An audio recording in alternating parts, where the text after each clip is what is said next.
Hello and welcome to the Default Laminar Research Airbus A330 tutorial.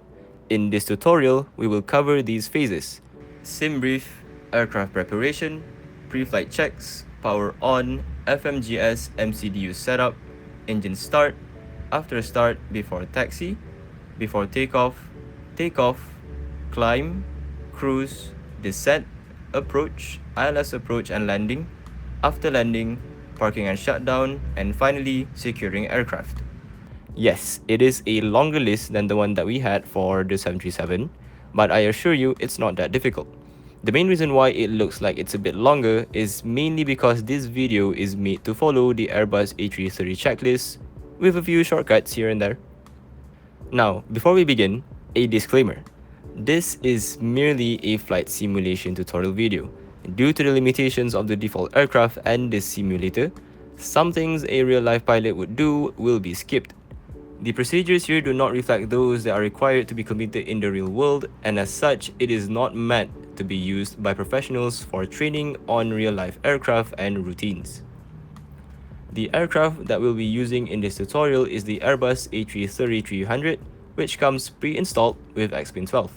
This tutorial has been highly requested by the viewers on my channel, and I hope this will help guide you through flying this aircraft. Before we begin the actual tutorial, there are two plugins that I recommend to download: Avitab and Better Pushback. Although optional, I highly suggest installing them, as they are universally compatible with all aircraft and airports. They make flying in the simulator that much easier. Now again, that sounded like an ad, but it isn't. Also, you can also find videos for how to install these two specific plugins on my channel, which I will also link in the description down below. Without further ado, let's begin.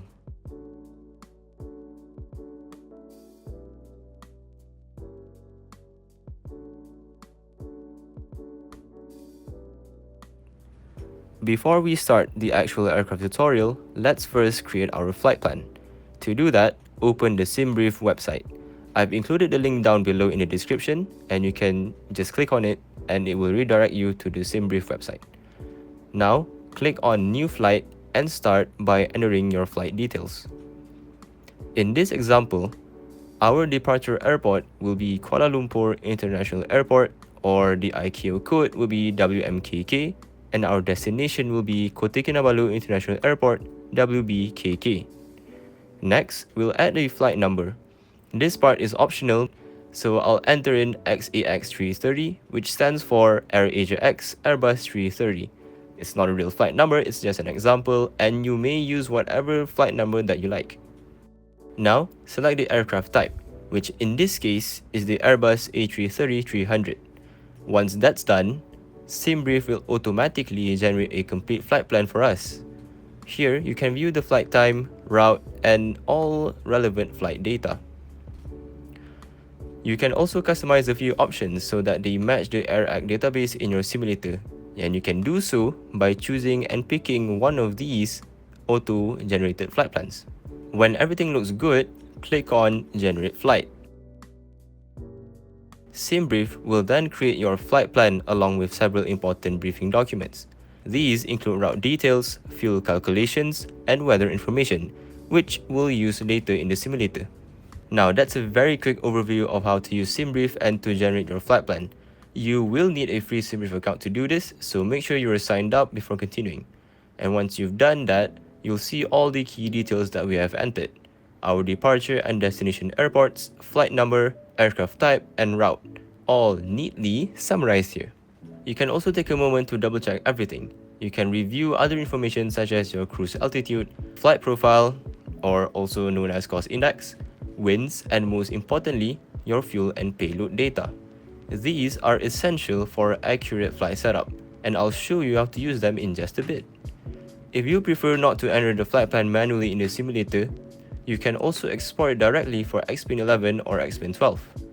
You can do so by scrolling down here and choose the Xpin 11/12 format. After downloading this, simply move the file into the FMS plans folder inside your Xpin 12 directory, which you can simply find by first going to the root folder of Xpin 12, Output, and FMS plans. This way, you can load the entire flight plan directly into the aircraft by typing the file name, saving you time from manually entering every waypoint, which can be tedious, especially on longer routes. But that's it for Simbrief, and your flight plan is ready to go.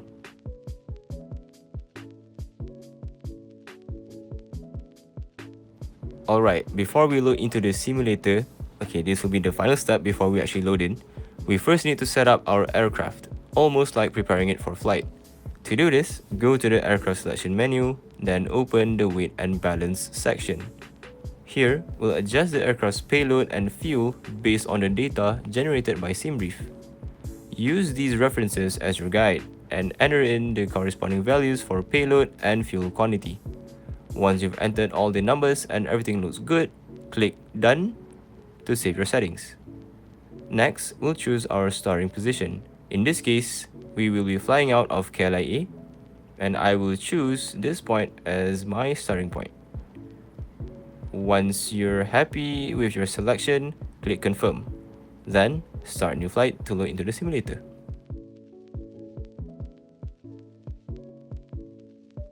The first step is to ensure that the parking brake is set to on. The predictive windshield system, or PWS, is turned off. Speed brakes are disarmed and retracted. The flaps are also retracted. Engine start switches is set to normal, and the engine master switches are set to off. Throttles at idle position. Transponder to standby. Anti-skid is turned on, and ensure that the landing gears are down. And the wiper switches, of which you can find at the overhead panel, here are turned to off on both sides. And that's it for the pre-flight checks.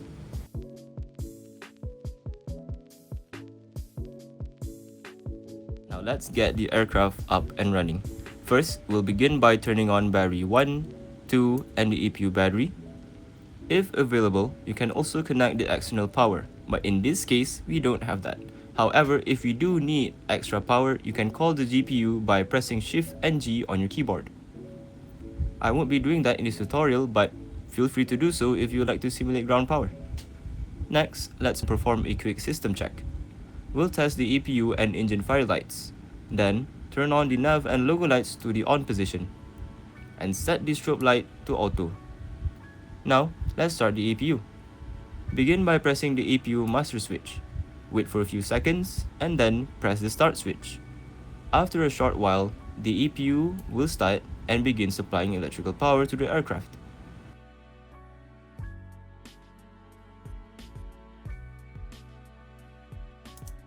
Let's move down to the lighting panel on the pedestal.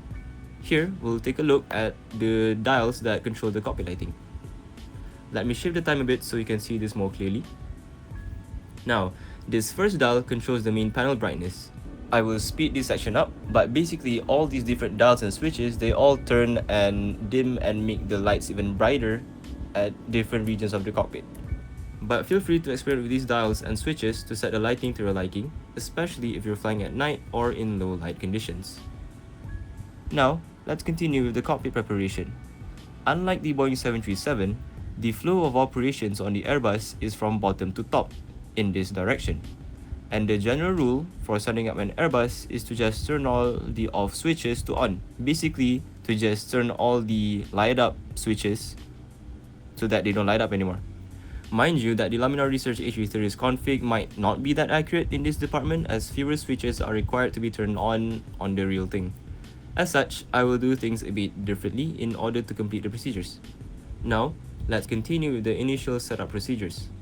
We'll start by turning on the crew oxygen supply. Then just above that, we'll align the inertial reference systems, or also known as the IRS. Now, I believe there is a specific way to turn these on, and I would appreciate anyone, or an actual live pilot for that matter, to inform me in the comment section below. But here is how I would do it. First, switch each of these IR1, IR2, and IR3 from off to nav. As you do this, the ADR systems, or also known as the air data reference, will also activate automatically. Once all three are set to nav, the IRS alignment process will begin, and we'll be able to proceed with the next setup steps. So at this point, you might as well just turn all the off switches to on. And these caps will also close automatically, so you don't have to worry about them. And don't forget to turn on the emergency lights to arm, non-smoking lights to on, and seatbelts to auto. I will also not speed up this process here, so let's do it together, one switch at a time.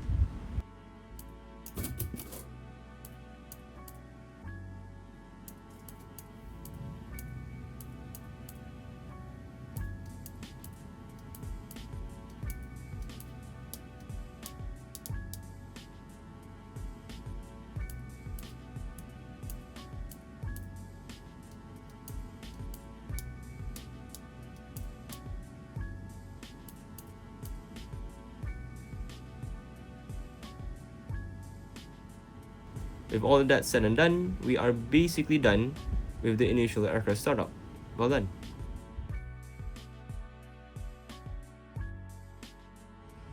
Now, let's continue by setting up our flight plan in the MCDU, or the mcdu, whichever you want to call it. Before we begin, just a quick note, we do not have the latest AirAsia X cycle installed, so let's click on clear to remove this message right here. There is a helpful acronym that we can use to set up the MCDU. It's called DIFSRIP, spelled DIFSRIP, and it stands for Data, Init A, Flight Plan, Secondary Flight Plan, nav, Init B, and Performance. Let's go through them one by one. First, click on the data page. Here, you can check your aircraft status, GPS position, and other related information. Now, as an example, let's select aircraft status. And you can see the detailed aircraft information displayed right here, such as the engine type. Next, Init A. We will enter our departure and destination airports, which are WMKK and WBKK. Make sure to use this exact format, otherwise the MCDU will not be able to recognize the input. Below that, enter our flight level, which is FL390, which is flight level 390 or 39,000 feet. And leave the section after the slash as it is, because the MCDU will automatically populate this information for you. Now, head to the flight plan page. Start by selecting the departure airport, in this case WMKK, and choose 32 right for the runway. And select your assigned SID or departure route if applicable, and for my case, it will be KIMA 2D. Next, we will enter our waypoints.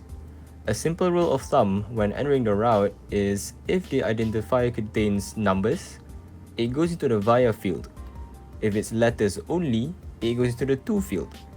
The via are the airways and the to are the waypoints. As an example, Y344 will go into the via column and VPK will go into the to column. Continue entering the rest of the route using this same method.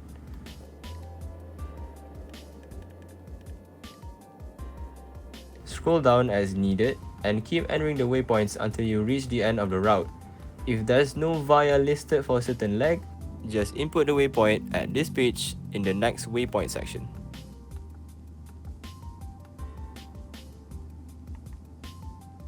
And once you reach the end of the flight plan, select your destination airport, in our case it will be WBKK, and choose your arrival runway.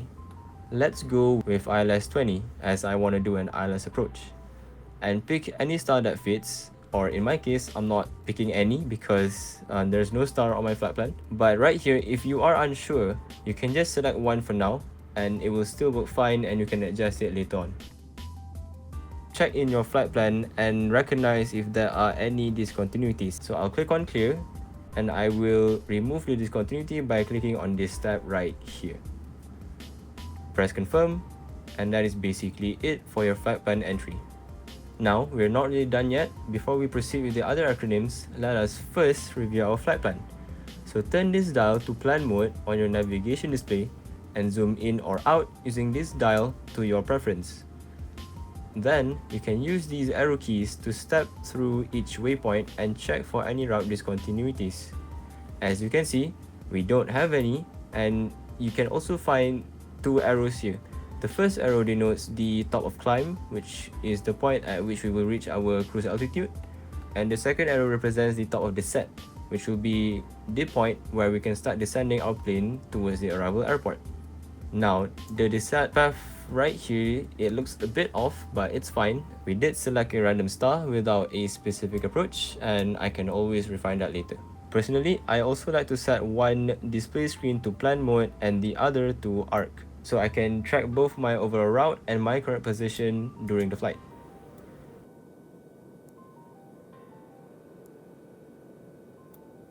Next, we'll copy the main flight plan into the secondary flight plan. To do that, we basically just open secondary flight plan, press copy active, and then activate the secondary flight plan. So it basically just duplicates your main route as a backup. Next, we'll head on over to RadNav. Here, you can monitor your radio frequencies, which for now, we'll just leave everything as is. We don't need to change anything. Next will be Init B. Click on Initialization. Before we proceed with the Init B, as you might have noticed, some of our data has been resetted, so let's just quickly re-enter our cruising altitude. Next, we can click on this key to go to the next page, and this is the Init B page. To populate these fields right here, we can basically just click on these two buttons, and the MCDU will automatically fill in the remaining values. Now, this is not accurate to the real aircraft, but again, it's a simulator, and if it simplifies it for us, it's okay. Now, for the final step, the performance page. For this, we will refer back to our Simbrief flight plan. In Simbrief, open the takeoff performance section. You can manually adjust the settings here, or you can just click on calculate immediately, which is something that I might do on a regular basis, but who knows. After that, Simbrief will output these information. So the key information right here includes the flap setting, the flex temperature, the V1, VR, and V2 speeds. We will use these inputs and input them into the MCDU. So again, let's set the V1 speed to 127.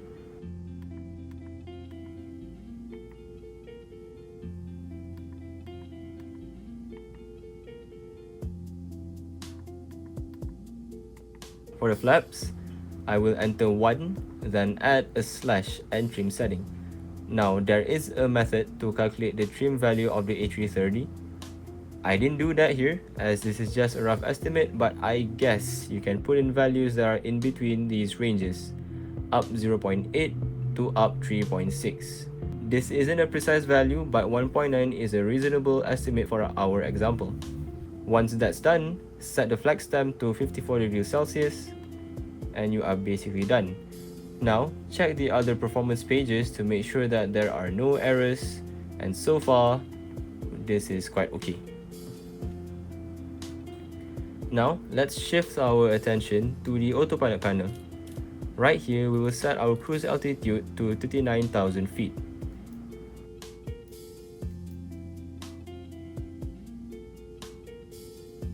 And press the knob here to confirm. This arms the manage climb mode, which is similar to LNAV and VNAV on the Boeing 737. You'll be able to see a yellow dot indicating that it's armed.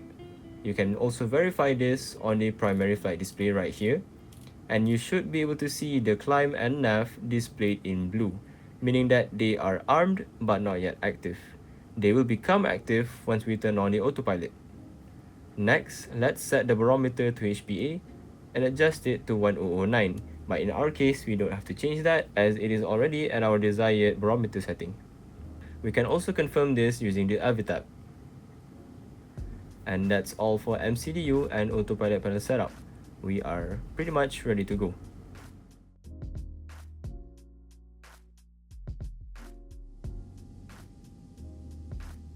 Before we can start the engines, we need to ensure a few items. We need to make sure that all doors and windows are closed and locked. Seatbelt signs are switched on. The APU and the bleeds are turned on. Fuel pumps are all turned on as well. Beacon lights are turned on. Thrust levers are at the idle position so that when the engines do get started, our plane won't be moving all over the place. parking brakes are set, and transponders are set to auto. With all that said and done, we can now finally start the engines. But before that, let's start the pushback procedure. Ground to cockpit. Please show me where you want to go. Ground to cockpit. Tow is driving up. Okay, all doors and hatches are closed. Ready to connect.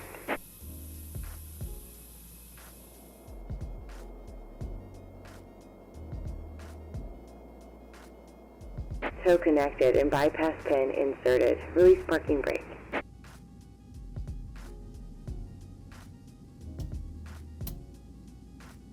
Starting pushback, and you may start engines.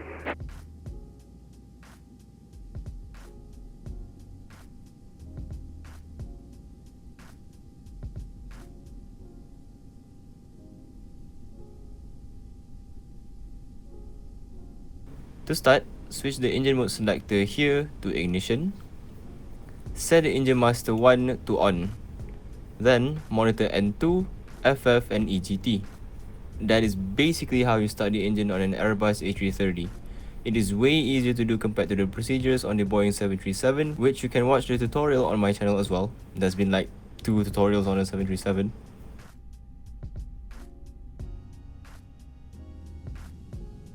Once they are stable, set engine master 2 to on, and this will then start engine number 2. And that is both our engines started and ready to go.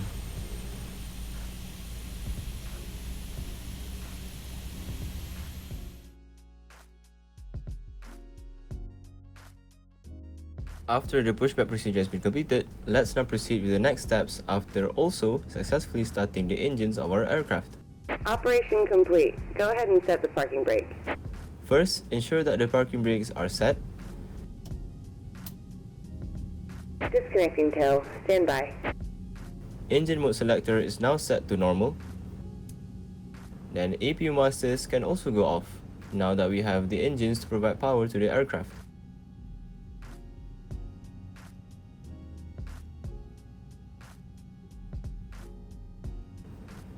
In preparation for takeoff, we need to arm the spoilers, which can be done by moving the speed brake lever upwards. Set the flaps for takeoff. In our case, that will be flaps 1. Set the auto brakes to max. Set the anti-ice as required, but in our case, we won't need them as our temperature readings are quite okay. And I believe that we only need to set the anti-ice switches to on when these values go to 10 degrees and below. And now check the surface controls if they are all functioning properly and freely.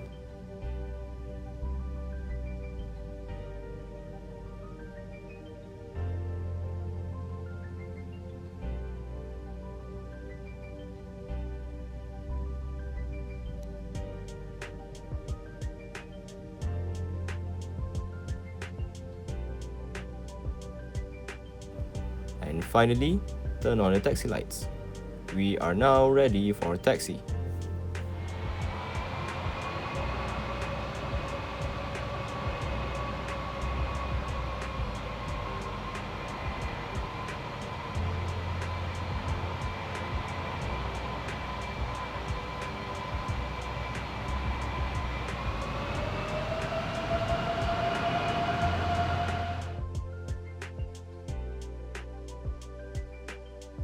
While taxiing to the runway, make sure you stay under 30 knots and carefully maneuver the aircraft towards the runway.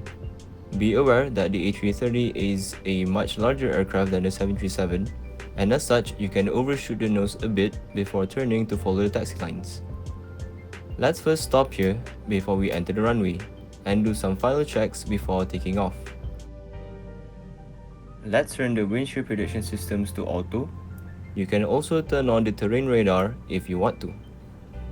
Now, look at the ECAM to ensure that the takeoff config check has no blue values. Let's now turn on the runway lights. Strobes to on, nose light to take off, and landing lights to on. Advise the cabin crew with this button right here. Switch the transponder to TA and RA. parking brakes can come off, and let's now apply a bit of throttle to line up to the runway.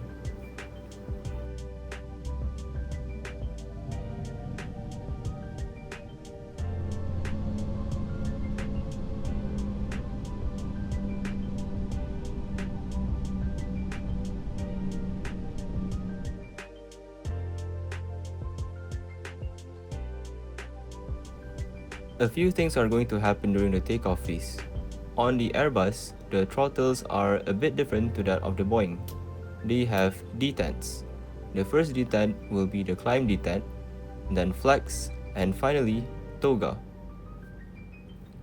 Because we have input the flex stem in the MCDU just now, we will put the throttle on the flex gate. It is sort of a more managed takeoff config that doesn't push the aircraft engines too much and in turn preserves it for much longer use. In case that you do not have any flex values, you can do toga takeoff. This puts the engines at its full thrust settings and over time will result to the life of the engines be lessened. But again, it's a simulator. You can push the engines as far as you want and you would technically still be fine. Anyways, for our case, we will do a flex takeoff. We will first set the throttles to around 50%. Once stabilized, release the parking brakes and push the throttles to the flex gate. As we do that, the mode of the throttle will show up on the primary flight display here, and use this to position the throttles accordingly. While all that happens, I will also push the side stick halfway forwards to apply pressure on the nose wheel. At 80 knots, I will release stick pressure.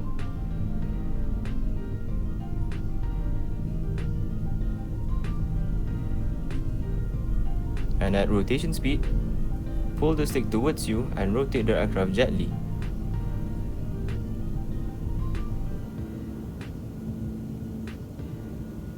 Once airborne and at positive climb, retract the gears and follow the green flight directives. Monitor the plane as it climbs and retract the flaps on schedule indicated by these indicators.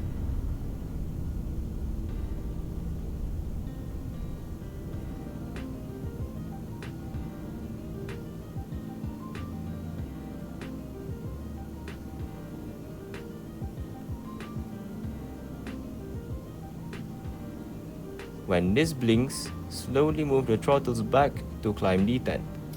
This puts the aircraft into speed manage mode. And that is takeoff completed. You can proceed by hand flying the plane by following the flight directives, or you can also engage the autopilot by clicking on this button right here, AP1. Ensure that the altitude, speed and headings has this circular light illuminated next to them. This serves a similar role to that of LNAV and VNAV on the 737s, or the Boeings in general. Which means that our aircraft will continue to climb and be at speeds that are already set in the MCDU.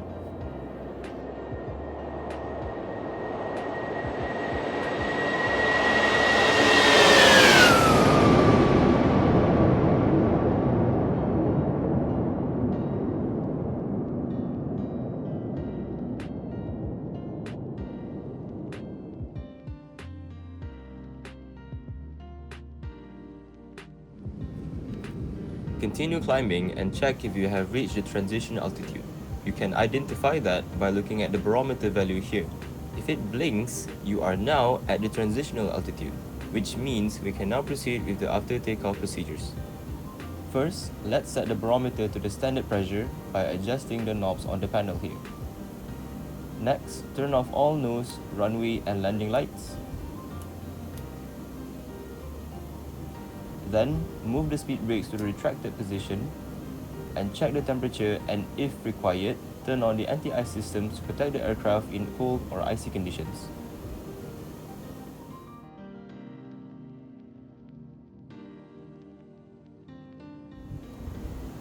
Once we reach our cruise altitude, since this is a relatively short flight, we can start preparing for arrival at the destination airport. First, obtain the ATIS or weather for our arrival airport. And for that, we will use the avatar. Let's input the ICAO code WBKK. Scroll down and here you will find the weather and the ILS frequencies and cost headings for the route. After that, you can monitor the fuel usage in case it shows that you are low on fuel, check the systems for any warnings, and lastly, we can also turn off the seatbelt signs so that the passengers can move about the cabin freely. That will be it for now, and in the meantime, sit back and relax. And might as well go to the toilet for a toilet break.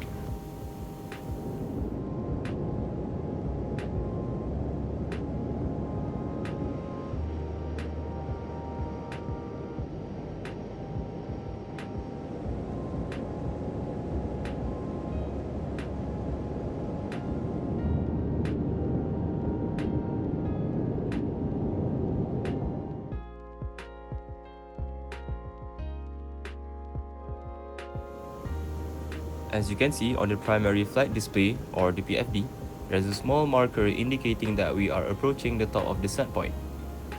To prepare for our descent, let's set our target altitude to 3,000 feet. This will ensure the aircraft descends to the planned arrival altitude. Unlike the Boeing 737, which descends automatically once the top of the set is reached, the Airbus won't descend unless we manually command it to. To do this, simply press the altitude button on the autopilot panel, and the aircraft will follow the programmed descent path. We have now reached the top of the set. Let's go ahead and press the altitude button.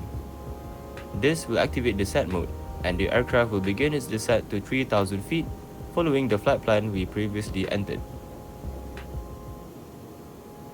And we can also engage the speed brakes to help reduce the aircraft's speed during the descent.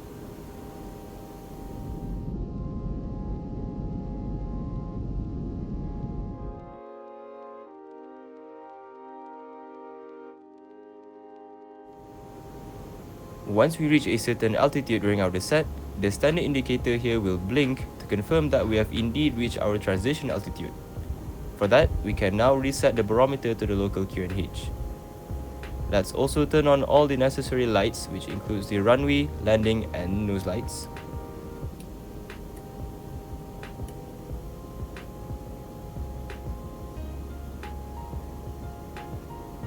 Check the temperature to see if the anti-ice systems need to be engaged. And let's also retract the speed brakes so that the aircraft can maintain its required altitude and flight profile. We can also manually adjust the vertical speed using the autopilot knob right here, which lets you climb or descend faster or slower depending on your preference.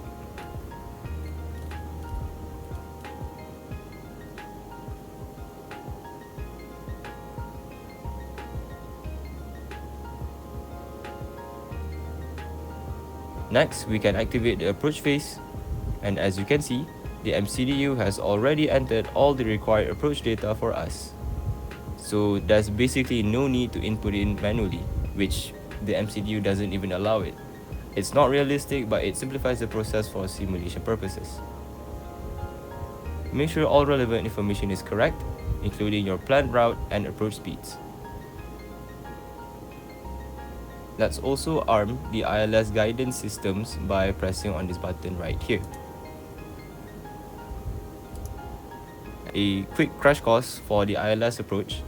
If the localizer needle, the diamond, moves from left or right, press the localizer button to capture the runway centerline. And if the glide slope needle moves up or down, press the approach button to capture the glide slope. Now optionally, you can enable terrain radar, although I usually leave it off for visibility purposes. As we near the airport, reduce speed gradually. Adjust the approach rate as needed to maintain a safe and stable descent, and always monitor your airspeed during the final approach. You don't want it to be too fast or too slow.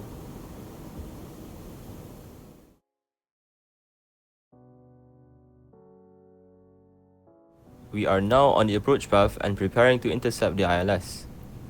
I'm gradually adjusting the aircraft speed to the recommended approach value while keeping an eye on the primary flight display to monitor the localizer and the glide slope indicators. At this point, you can see the localizer needle moving from left to center here. I've immediately pressed the localizer button to capture the localizer and guide the aircraft toward the runway centerline. Next, I'm monitoring the glide slope needle, which moves up and down. Once it aligns, I will press this approach button, which will make the aircraft capture the glide slope, and it allows the aircraft to follow the correct descent path automatically. As you can see, the aircraft is now centered on both the localizer and glide slope, but I've yet to press the approach button.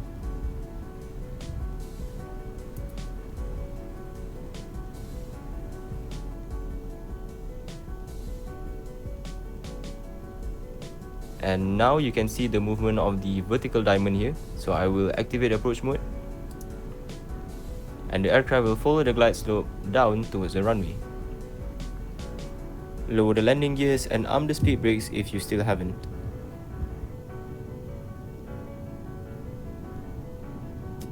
During this phase, continue monitoring the ECAM and autopilot systems to ensure that there are no abnormal indications or any blue values. Make sure that they're all green.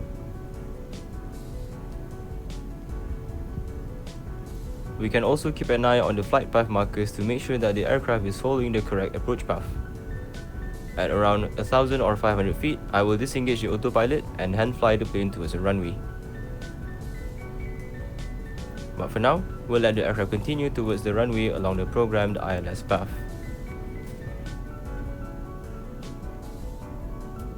Regarding the blue values I mentioned earlier, here is an example. I have disarmed the speed brakes, which caused the display to show a blue value labeled armed. To correct this, we follow the checklist procedures provided by the aircraft. The goal here is to ensure that no blue value remains on the ECAM. We always want all critical parameters to display in green, indicating that the systems are properly configured and operational. At around 1,000 feet, I will disconnect the autopilot by pressing the disconnect button twice here to also silence the warning, and begin flying the aircraft manually towards the runway. Now, you will have two main visual references for the landing. The first one are the flight directors, the diamonds on the PFD, or the second, the PAPI lights, besides the runway. I personally rely more on the PAPI lights as my visual guide, as sometimes the flight directors or the diamonds can be a bit misleading, in the simulator at least. To read the PAPI correctly, 2 whites and 2 reds means you are perfectly on the glide path. If you are seeing more whites than reds, means you're too high and you need to lower the nose slightly to descend. And if you see more red than whites, means you are too low and you need to raise the nose gently to correct the altitude. As we get closer to the runway, a few things will happen. At around 20 feet, we will idle the throttle, or as Airbus calls it, retard. And at that moment, we will slowly, gently flare by raising the nose to about 5 degrees. And we will then let the aircraft settle onto the runway. Glide slow. Glide slow. Glide slow. Glide slow. 40. Glide slow. 30. 20. So right here, 20 feet, 10. idle throttles and lift the nose up to about 5 degrees. We will let the aircraft settle onto the runway. Once the plane touches down, arm the reverses and let the nose go down first. And we will now slow down the aircraft.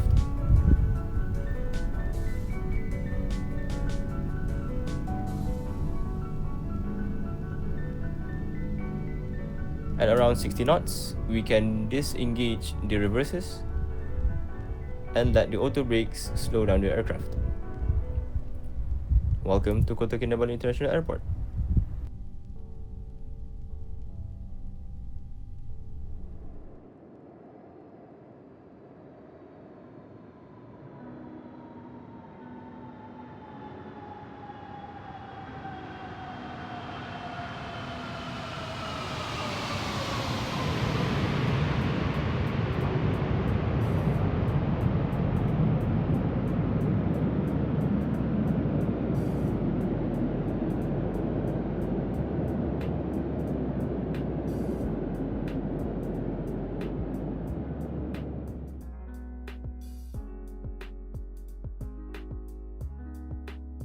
After touchdown, let's briefly stop here and start cleaning up the aircraft. First, disarm the speed brake and retract the flaps fully.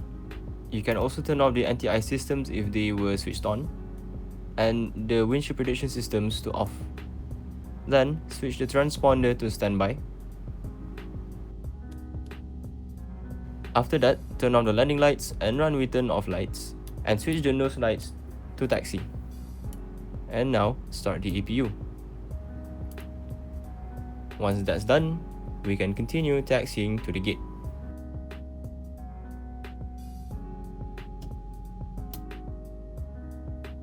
And coming up to the gate, don't forget to switch off the taxi lights so we don't blind any crew on the ground.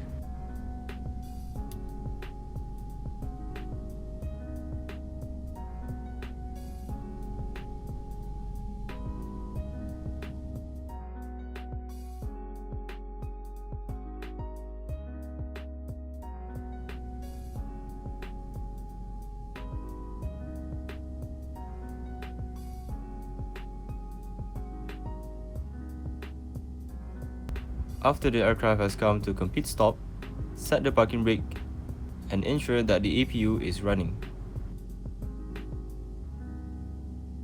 Next, turn off both engine master switches. And if you had any anti-ice systems activated during the flight, make sure to switch them off as well. Set the beacon light to auto, turn off the wing lights, and finally, you can switch off the seatbelt signs.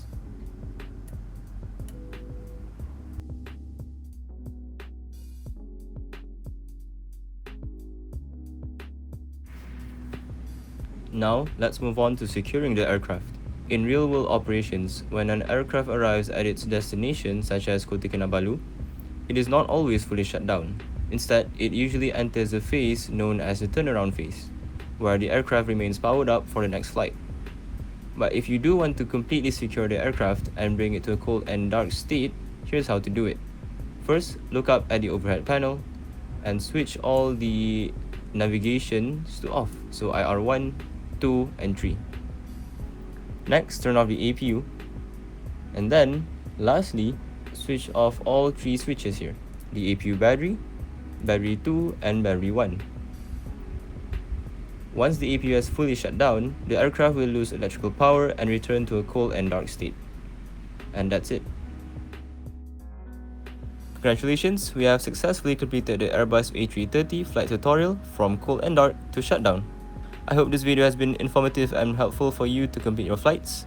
And for any inquiries, feel free to reach out to me via the comment section and I will see to it. Don't forget to like, subscribe, and comment if you found this helpful. Safe flights!